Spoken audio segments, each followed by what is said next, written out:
இன்னைக்கு தேதிக்கு ninja warriors விட பயங்கரமானவங்க எங்க விர்ச்சுவல் வாரியர்ஸ் தான். பசங்க வேற லெவல். அப்படி ஒரு விர்ச்சுவல் வாரியர் யூடியூப் ஸ்பேஸ்ல நாகரீகமா ரொம்ப நல்லா அரசியல் பேசக்கூடிய அன்பு தம்பி இன்ஃபர்மேட்டிவ் டைரியை சார்ந்த தியாகு அவர்களை ஒரு நல்ல கரவலையோட மேடை கலைக்கிறேன். சிற்றுரை வழங்க. அரங்கத்தில் இருக்கக்கூடிய கழக தலைவர் அவர்களுக்கும் நம்மளுடைய பொதுச்செயலாளர் உட்பட தலைமை கழக நிர்வாகிகளுக்கும் இங்கே இருக்கக்கூடிய என்னுடைய உறவுகள் அனைவருக்கும் என்னுடைய உற்சாக வணக்கத்தை தெரிவிச்சுக்கிறேன். ஆக்சுவலாக பார்த்தீங்கன்னா ரொம்ப சிம்பிளாக சொல்கிறேன். தலைவர் அரசியலுக்கு வந்த பிறகு அரசியல் கவனித்தவனா தலைவர் 3வது வருஷ தொடக்க விழாவை தொடங்கும் போது தலைவரோட அரசியலை விளக்கி சொல்லனா 20 வருஷம் ஆனாலும் உங்களுக்கு இந்த அரசியல் புரியாது அப்படிங்கிறதுக்காண்டி சில விஷயங்களை நான் விளக்கி சொல்லிட்டு கிளம்பி போடுறதான் இந்த பிளானு. ஆக்சுவலாக பார்த்தீங்கன்னா தமிழக வெற்றி கழகத்தோட தலைவர் பேசி முடித்த பிறகு இதில் காரம் பத்தலை, இனிப்பு பத்தலை, அது பத்தலை, இது பத்தலை அப்படிங்கிற ஏகப்பட்ட விமர்சனங்கள் வருவாங்க.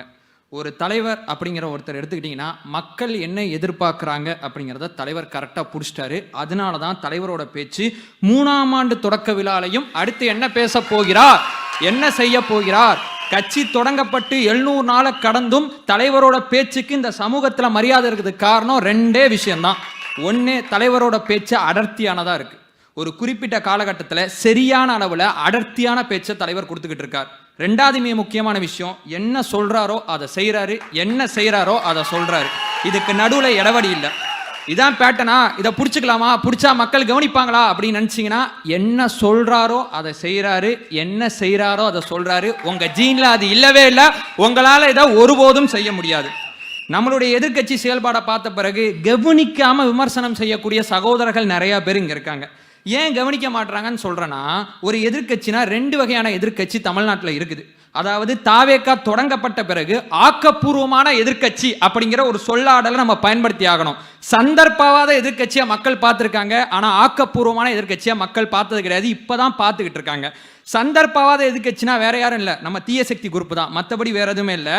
அவங்களுடைய நோக்கம் என்னவா இருக்குன்னா, எதிர்கட்சியா இருக்கும் போது எங்கு போராட்டம், எங்கு போராட்டம், நாங்கள் ஆதரவு தருவோம்பாங்க. ஆளுங்கட்சி ஆன பிறகு ஏன் போராட்டம்னு கேட்பாங்க.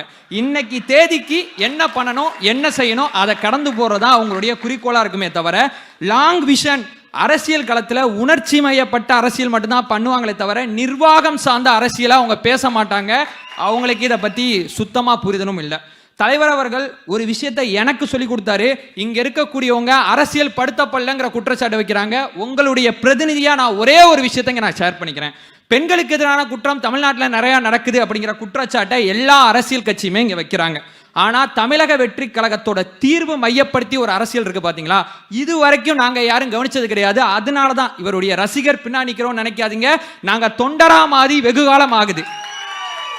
என்ன தீர்வு தெரியுமா? பெண்களுக்கு பாதுகாப்பற்ற சூழல் தமிழ்நாட்டில் இருக்குது. ஏன் பாதுகாப்பு அப்படிங்கிறத மிக முக்கியமாக கவனிக்க வேண்டிய பொறுப்பு டிஜிபி அப்படிங்கிற நியமனத்தை போட்டு குடும்பத்தில் ஈகோ தான் நான் பேச மாட்டேன், கட்சியில் ஈகோ தான் பேச மாட்டேன், ஆனால் இவங்க நிர்வாகத்தில் ஈகோ பார்க்குறாங்க. அதனால தான் தலைவர் தொடர்ச்சி அதை பற்றி பேசிகிட்டு இருக்கார்.